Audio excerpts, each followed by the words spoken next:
The William Paterson Summer Jazz Room Series is a week-long series beginning on July 20th. Inaugurated in the spring of 1978, the Jazz Room Series is the longest-running campus-based jazz concert series in the nation, with a tradition of encompassing the complete spectrum of jazz from New Orleans to the avant-garde. It features world-class professionals and William Paterson student ensembles. It's a great series. There are three series of concerts each year, including the six-concert Fall and Spring Jazz Room series and the week-long Summer Jazz Room held the third week of July. And that's what we're talking about today, the Summer Jazz Room series. And joining us is Dr. Tim Newman, not only the professor of music at William Paterson University, he's the director of the graduate program, the director of the William Paterson Summer Jazz Workshop, and producer of the William Paterson Summer Jazz Room series. Tim, great to see you. Well, thanks, Doug. I appreciate you having me on. So, Tim, you've been producing this series for the last 11 years. I know it's something you're extremely proud of. Well, it gives uh, it gives me an opportunity, first of all, to put on the producer hat because I am a you know I'm a player and an academic. I've been teaching at William Patterson now for 22 years, and I've been a trombonist and composer for decades, and but it gives me a chance to bring music to people in a slightly different way, of course, and that is to put together a series of musicians who I think bring something very valuable to the stage and to the jazz world. And I try to I inherited the production from past colleagues, and I kind of took the model that they used. I'm speaking of Rich DeRosa and David Dempsey, who produced the summer series before I did, and they always mixed it up. I mean, this year um, we have John Eric Kelso is bringing in a band on Monday night, and he comes from a traditional standpoint, sort of vantage point with the music, but of course he's it's not historically traditional jazz of New Orleans collective improvisation. They draw on that, but they're all very contemporary in the way they play. But that's a little different from the Tuesday night trumpet player we have coming in is Summer Camargo, who is very much rooted in sort of hard bop traditions. Then Wednesday we switch gears. Joe Farnsworth is coming in, bringing Emmett Cohen, the wonderful pianist, and Joe's band that he's been working with for a long time. And that will be a very exciting evening. Then Thursday night we Duduca de Fonseca, a Brazilian jazz artist for many years. Very a veteran of the New York scene, and world known for his sort of Brazilian jazz fusion. Then Friday night, Dennis McCrell is actually bringing in a big band, which is for him. He's of course led bands as the director of Count Basie Orchestra, and he's writing more and more for big bands. So he actually proposed the idea to me. So in any case, getting back to your question, it's just such a pleasure to be able to put together a varied program made of world-class artists, also bringing in up and coming artists. Summer is what you might classify as up and coming. I mean, she's a good deal younger than a lot of the more established artists, but she's certainly making a name for herself, and her playing is just fantastic. A few years ago, we had a young woman here who was sort of up and coming as well, named Samara Joy. And this was before she won the Grammy, and the summer before. And I wrote in the blurb, I said, keep an eye on her. That's for And so sure. it's just such a pleasure to be able to do this. I have connections into the city, and in the surrounding area, and I kind of I sound people. Like I'm able to say, well, who's kind of hot, who's up and coming, who should we keep an eye on? And one of my friends told me about Samara, and boom, there that happened. It's just it's really quite pleasurable. It's very enjoyable, and I am quite proud of it when I look over the list of artists over the past you know 11 years. I'm really happy to be able to bring to northern New Jersey. This sort of opportunity to hear music. Not to have You don't have to go into New York City. You don't have to pay a cover charge. I mean, you can pay for a weekly pass, $75. You can see 5 concerts, an hour and a half set. If you went in to some of the clubs in New York City, you would pay that much, maybe for parking.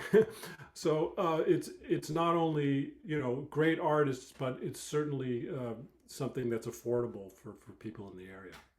Now, I've attended this summer jazz room series, and I know that a lot of the students of William Paterson University show up in droves because not only do they like to see people like yourself being involved who they have in their class, but they also like to see these up and coming artists and the established artists. William Patterson has been a strong university for jazz for so many years and has such a great reputation. It continues to build. What have you learned from your students recently? Oh, what have I learned from my students?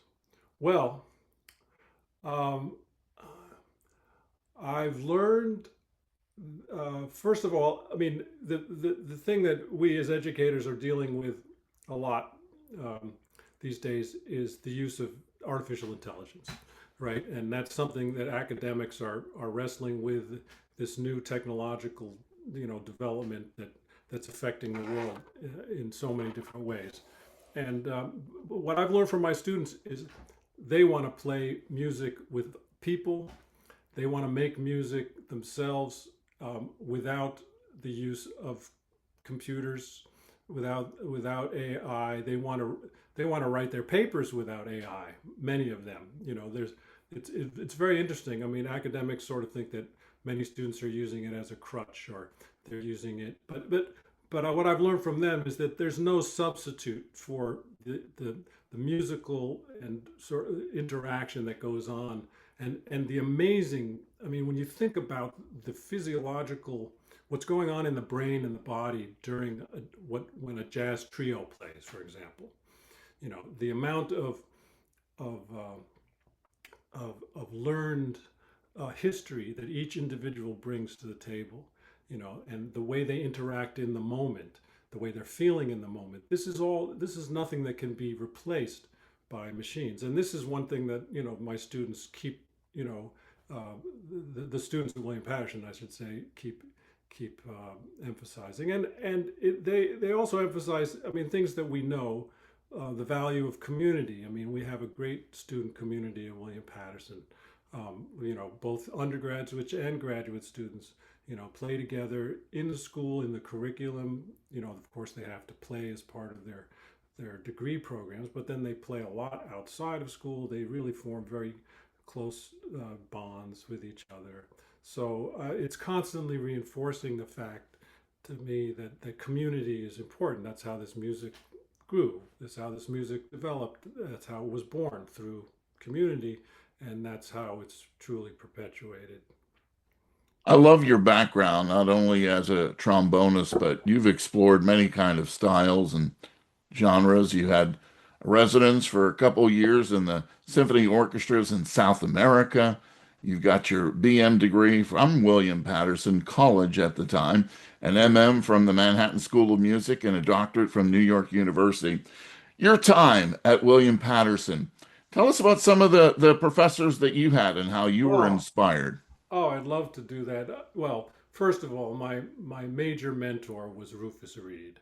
He has the role now that Bill Charlap now has, and before Bill, Mulgrew Miller, before Mulgrew, James Williams, and and and Rufus really took me under his wing in a way, because I was a little bit older. I was in my late 20s. I had been to South America already, and they didn't. There wasn't a graduate program at that time. It was a college. So Rufus took me under his wing, and he gave me, a little more responsibility, and that was just great. He really understood what I needed in my particular stage, and that's the mark of a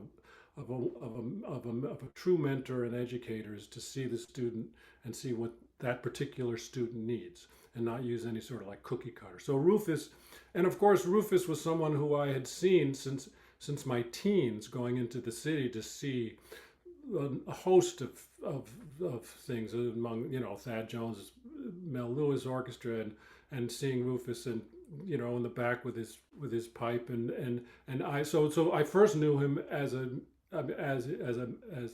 iconic bass player, and then he became a mentor. Todd Kuhlman, another bass player, was at school, and he before he became the director of at Purchase College, he was a wonderful educator, and I remember him giving lectures on how to learn tunes on the bandstand, and things like that. Joe Lovano was teaching, before he left, went up to Berkeley, but he was at the school and teaching. And I remember, being in just sessions where the students were playing and he was listening, and I got very positive feedback. It was wonderful. My colleagues at that point, my peers, were Joe Farnsworth and Bill Stewart and Doug Weiss, and a whole host of others, that so I learned as much from them, as I did from the professors. So it was a wonderful environment, and I believe that it's still that way today. It's a different bunch of faces, but and I'm just so gratified to be able to be now in the position of mentoring students, but also, as you say, learning from the students, because it's we're just when you get older, you're just maybe a more advanced learner, but that's the way we think of ourselves. It's a true fraternity. Do you look at yourself? I like to call individuals like yourself connectors, because you have the connection to great artists from the past, present, and then you'll be able to connect these students to future successes and artistry. So that's a special role. I'm sure that you treasure in it. Yes, yeah, and as you say, the future, there I do a is important, and I'm not, as you get more advanced in years, sometimes you're not paying as much attention to what's really cutting edge on the scene, and you do. I still, I mean, I'm learning Sonny Rollins solos and stuff like that, and I'm not necessarily going out as much as maybe I used to, to hear who the people who are on the cutting edge. But the students keep me, to a certain degree, the learning. I have an assignment in my jazz history class where I ask the students. I tell them, you're the editor of the jazz textbook that we're using, and you're writing the next chapter. And in each textbook, there's usually a few artists that are held up as sort of the iconic artists of that particular time, so you're writing the textbook about today. What musicians are you going to look at? And they bring in recordings, and that's how I discovered people like Thundercat, and how I discovered people like Robert Glasper. A student brought him in. This was in 2005 or something like that. It was my second year teaching. They said, check this guy out. He's going to be, and sure enough, he's in. He is in the Norton, textbook on jazz history, and probably others. So I really, that's very gratifying to me to be able and to try to stay connected to looking forward, and where this music is going, and how it's mixing with culturally and musically with the world, what's going on musically in the world today. Tim, for those who haven't attended the Summer Jazz Room series, tell our audience what they can expect. When they come in, how it's put together, and how the concert develops. Yeah, it's in the summer. It's slightly different from the fall and the spring. You mentioned the student-led ensembles. In the fall and the spring, of course, since the school year is going on at that time, we actually used this opportunity to feature our top ensembles. We have 23, 24 small groups at William Paterson. It's the heart of our program. And that's, it's not a big band school like some others are, but we do have a jazz orchestra, of course. But in any case, the top ensembles get to open the jazz room for the artists. So in the summer, I mean, in the spring and the fall, the audience member would come in and they would hear a 45-minute set by a great student ensemble, and then there would be about an hour and 15-minute set or so by the featured artist. In the summer, we don't have the students. I mean, the students that are around come, but we don't have they've all kind of gone to the four winds here and gone home because we get students, of course, from all over the country, and so an audience member will just basically hear an hour and a half set. We start at 7:30 and we end, near 9 o'clock. So it's a longer set than you might hear in the city. Usually they're about an hour and 15 minutes or something in the city. So it's slightly longer, and it gives the artists a chance to really present a variety of their material to the audience. It's a large auditorium. It's not an intimate room, so we do our best to fill it up. But the way that the auditorium is built, if people are in the front section, it feels, when you're on stage, it feels more intimate, and also the audience feels, like if everyone's sitting up front, that they're part of the energy of the audience is there. So that's what to expect. It's basically an hour and a half set, boom, like that. But the price is right. It's $20 a night, and as I said, or 75 for the week if you wanted to get the week-long pass. So, as you mentioned, it does feel like an intimate setting, yet, it's a wonderful venue for these concerts. What's been the most impactful response you've got over the years about the Summer Jazz Room series, whether it be from a student or just someone who wanted to hear these players? Um, well, I think so I'm sure there's something first thing that comes to mind is just sort of student response to certain players that they haven't never heard before. For example, um, we've had Rossano Sportiello, the great pianist, at the Jazz Room series quite a few times. He's brought in his own groups, and actually this summer he's going to perform with John Eric Kelso's band. So that should be just wonderful. And he is quite a unique player. He's in his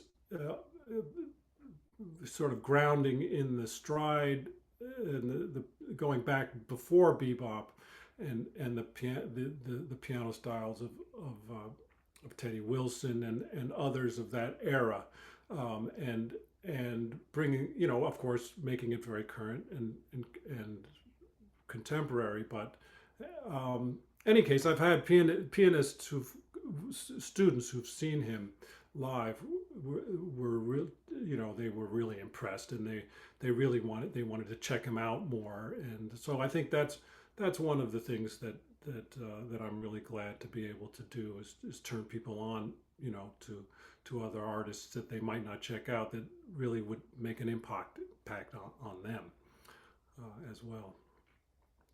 When I look at how William Patterson is a feeder system into this industry, um, not only can they play in New Jersey, but obviously they can play in New York City, and there's wide opportunities for them when it comes to jazz.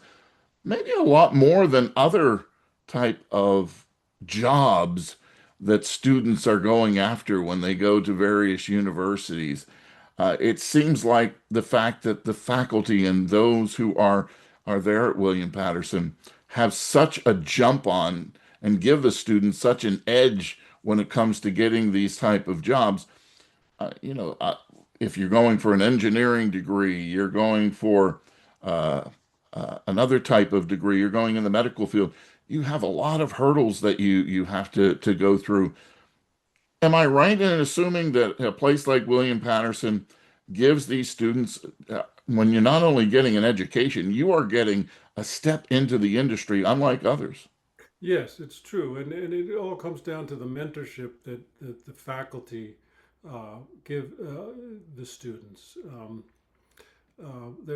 Quite a few examples, but the one that I want to talk about the most is the late great Harold Mayburn, who was at William Paterson for decades. I mean, he was teaching there when I was a student there in the late 80s, but he had been there already before. So it was many decades Harold was at the school, and he was an incredibly giving person, and he would coach and teach anybody. But what he would do is he would select the top players, the ones that he would mentor and that were most receptive, and he saw an amazing growth, and he would have them play with him, and actually eventually in his band. Eric Alexander was mentored by Harold. Joe Farnsworth was mentored by Harold. Numerous others. There's quite a few living in New York now, young players in their 20s who were mentored by Harold. So this goes on. Jeremy Pelt has used our students in his band, taken them on tour.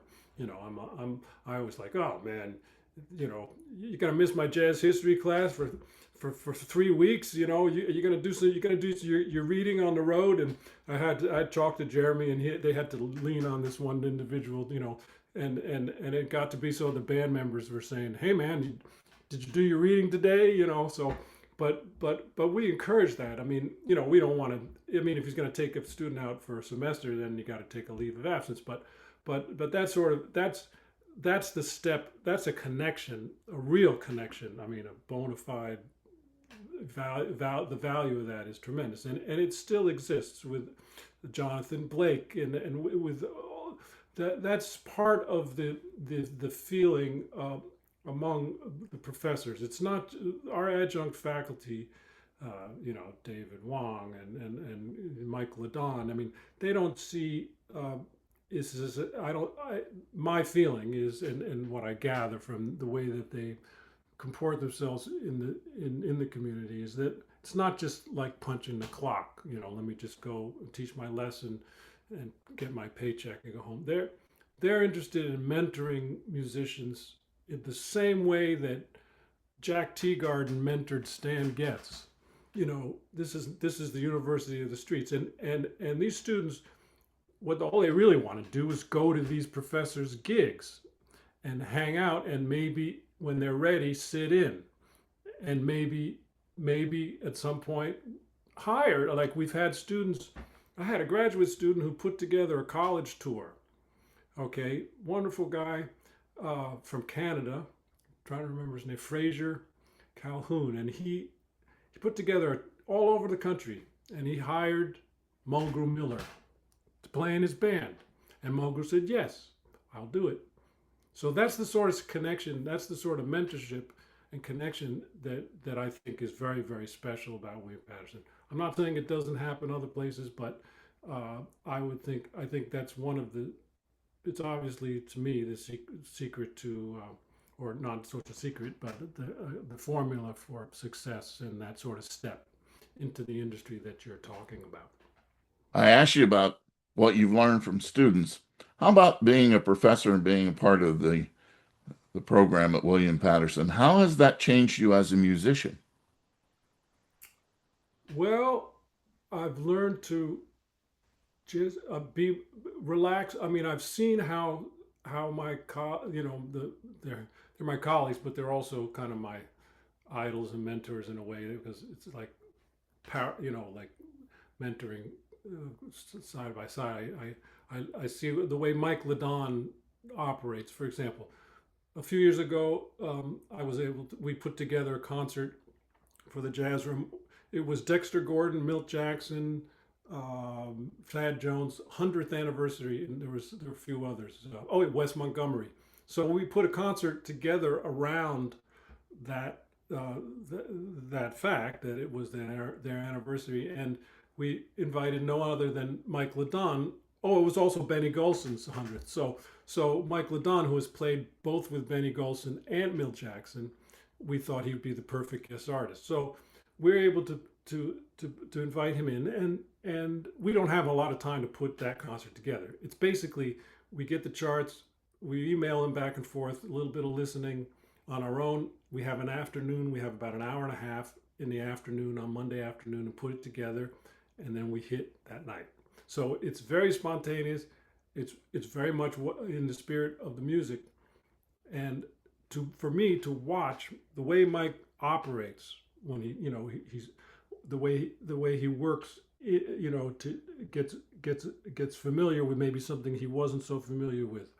What happens over even the course of an afternoon and evening, how he and then the concert, how he presents it in the concert. I mean, these are the sorts of things that people, when you go, if you're on the bandstand for years with Benny Golson or Milt Jackson, these are the things that you learn. And so I've gotten a little taste of that, and I've, in my professional life, I got a little taste of it too, but not as much from as many varied artists. There's we have so many adjunct professors, and I can see the way that they operate in different situations, and I'm always like, wow, he's not getting uptight about that. He's just kind of like taking it in his stride and then staying relaxed, and then boom, the music is magic.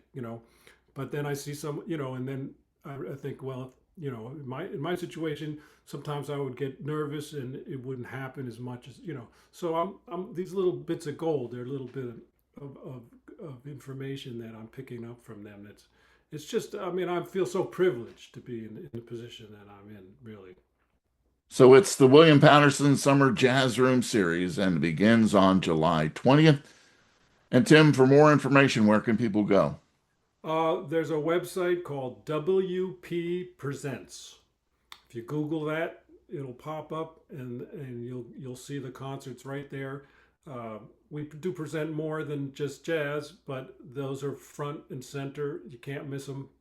WP Presents, and you'll see all the information you need there for tickets. And of course, you can walk up and buy tickets the day of as well. And once again, the Jazz Room Series is the longest running campus-based jazz concert series in the nation, produced by Dr. Timothy Newman, professor of music at William Paterson University and the longtime producer of the Summer Jazz Room Series at WP. Tim, great to have you here and continued success. Thank you very much, Doug. I really appreciate coming on and being able to talk about this, which, as you say, means so much to me.